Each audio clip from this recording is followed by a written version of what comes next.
नगीना सांसद चंद्रशेखर आजाद ने उत्तर प्रदेश के 2027 के विधानसभा चुनाव के लिए अपने पहले 45 विधानसभा प्रभारियों की पहली सूची जारी कर दी है। क्या उत्तर प्रदेश की राजनीति में एक नई लड़ाई शुरू हो चुकी है?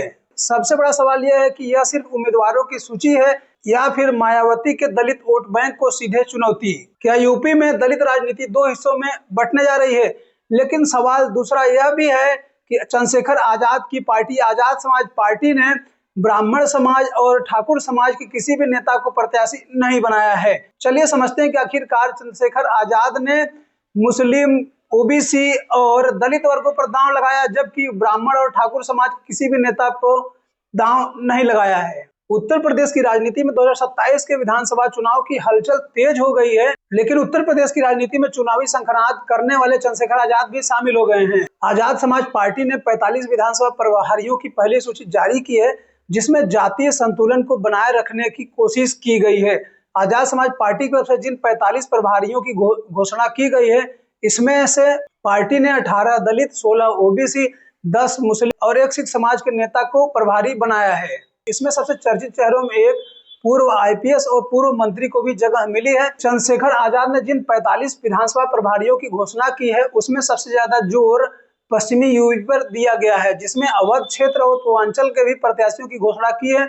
जहां चंद्रशेखर आजाद ने पूर्वांचल के बनारस, मऊ, गाजीपुर, जौनपुर, प्रतापगढ़ इन सभी जिलों में भी अपने प्रत्याशियों की घोषणा की है।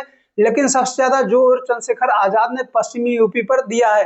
चंद्रशेखर आजाद वर्तमान में नगीना से सांसद है, जो कि पश्चिमी यूपी में आता है। ऐसे में चंद्रशेखर आजाद ने मेरठ, मुजफ्फरनगर, शामली, हापुड़, आगरा, मथुरा, बरेली और बदायूं और शाहजहांपुर जिलों में भी प्रभारी घोषित किए हैं। आजाद समाज पार्टी की माने तो चंद्रशेखर आजाद ने दलितों के साथ ओबीसी, मुस्लिम और सिख समाज को प्रतिनिधित्व देकर एक व्यापक सामाजिक गठजोड़ का संदेश देने की कोशिश की है। लेकिन चंद्रशेखर आजाद ने जिन 45 विधानसभा प्रभारियों की घोषणा की है, जिसमें से दलित, ओबीसी और मुस्लिम और सिख समाज हैं, लेकिन सवाल यह भी है कि आखिरकार चंद्रशेखर आजाद ने ब्राह्मण और ठाकुर समाज के नेताओं को प्रभारी या प्रत्याशियों की घोषणा क्यों नहीं की? ऐसे में अगर चंद्रशेखर आजाद की पार्टी की माने तो चंद्रशेखर आजाद ने कोर वोट बैंक दलित और मुस्लिमों को एक साथ गठजोड़ करने की कोशिश की है और आने वाले समय में शायद चंद्रशेखर आजाद की पार्टी ब्राह्मण या ठाकुर समाज के नेताओं को प्रभारी बना सकती है। ऐसे में एक सवाल यह भी है कि चंद्रशेखर आजाद की यह रणनीति फायदा पहुंचाएगी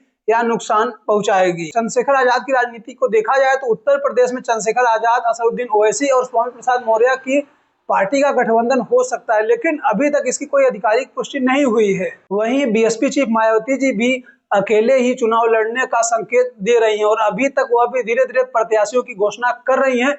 और दूसरी तरफ भारतीय जनता पार्टी और समाजवादी पार्टी ने अभी तक अपने किसी भी प्रभारी और प्रत्याशी की घोषणा नहीं की है। ऐसे में क्या उत्तर प्रदेश में तीसरे मोर्चे की संभावना खत्म हो गई है या उत्तर प्रदेश का चुनाव नजदीक आते आते कोई संभावना बन सकती है या कोई खेल हो सकता है? इसका जवाब तो आने वाले महीनों में साफ होगा। आपकी राय क्या है? क्या चंद्रशेखर आजाद दलित वोट बैंक में बड़ा सेंध लगाएंगे या बीएसपी चीफ मायावती अपना पारंपरिक वोट बचाए रखने में कामयाब होंगी?